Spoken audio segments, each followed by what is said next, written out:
Welcome to the Writers Series, where I explore many topics related to my own personal writing and also topics related to writers in general and the things that authors are dealing with that make their life easier, or the things that writers are dealing with that make their life, well, tougher. And so one of the topics I'm going to talk about today that is going to be interesting is a story that I found on writersdigest.com, and it talks about writer's block. And so many writers who experience writer's block, it can be very frustrating. It can be like running head first into a concrete wall that's just not going to budge. And so it's something that a lot of writers deal with and deal with in different ways. And so this story that I'm going to read really talks about 7 tips that people can use to, I guess you might say, overcome writer's block. And just to preface that, I don't really feel like I've ever really had writer's block. If anything, I have too many story ideas that I want to write, and I don't have enough time to actually write them. And so it's a different kind of challenge to me. And when I do have times that come close to what would be considered writer's block, I usually find that I'm at a point at a story where I have stalled a little bit and I need to figure out what direction I'm going to go. And then once I figure out what direction I'm going to go, then things usually clear up for me. And usually during that period, again, if you want to call it writer's block, that's fine. But usually during that period, I just go on to another project, because unlike probably a lot of writers, I usually balance multiple writing projects at the same time. That's probably good or bad. I'd be interested to see if you know somebody that has a video that talks about that topic. I'd be certainly interested in checking it out, but it is my way. Not necessarily saying it's the right way, but it is my way. So anyway, back to the 7 tips for overcoming writer's block. Tip number 1 is step away from whatever you're writing and do anything that's creative. Now, this is a good idea because you want to keep the creative juices flowing, but sometimes you just want to go in a little bit of a different direction to take a little bit of an emotional break from the story that you're working on. Go do something else, hopefully that's creative, that keeps the creative juices flowing. And then when you're ready with a fresher perspective, you come back to the project that you've been working on. Now, a lot of people will say this, that once you get done with your first draft of your novel or your book, take a step back from it, go do something else, work on another project, go fishing, go hiking, go photography, whatever you need to do to take your mind away from it for a little bit and then come back with a fresh perspective. Number 2 is to do free writing.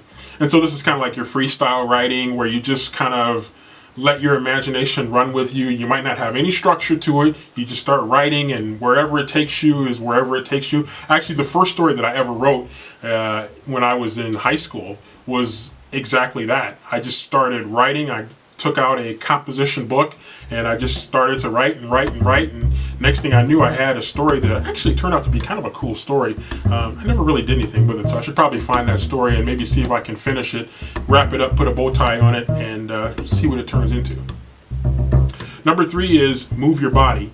So again, get up, dance, take a walk, get some fresh air, get active, get the blood flowing through the body, and just kind of get up and just do something different to get yourself off of the couch or away from the desk or wherever it is that you choose to write. Just kind of get up and get going here and just get a fresher perspective again. Another one is to eliminate distractions. Number 4, eliminate distractions. And for some people, now again, this is where I'm a little bit different, but for some people, the TV going is a distraction. Having the internet is a distraction. Having people that are talking around you is a distraction. Your environment in general could be a distraction. Now, for me, that's not necessarily the case. I like to have the TV playing, or I like to have a YouTube video going when I'm writing. There are times when I'm writing where I have to turn everything off, when I have to really zero in and really focus on something that I'm working on. So to each their own, but sometimes eliminating those distractions can really help you to just kind of narrow and sharpen your focus. And number 5 is writing early in the morning. That's not really me, but for some people it might be effective. I'm typically more of a night owl writer. I like to stay up late, so I might be writing at 1, 2, 3 in the morning, where some people are sound asleep, and I'm usually hitting my stride at midnight, 1, 2, 3 in the morning. But the thinking here is that your brain is still in theta mode, it calls it, and so it could be advantageous to you. So maybe I'll give that a try. I actually did do that this morning, Sunday morning. when I woke up today, and I woke up at, might not be early for some people, but it was, for me, it was probably about 7:30 in the morning. I got up and started writing, and actually had a pretty good perspective, so maybe there is some truth to point number 5. Number 6, write while you sleep.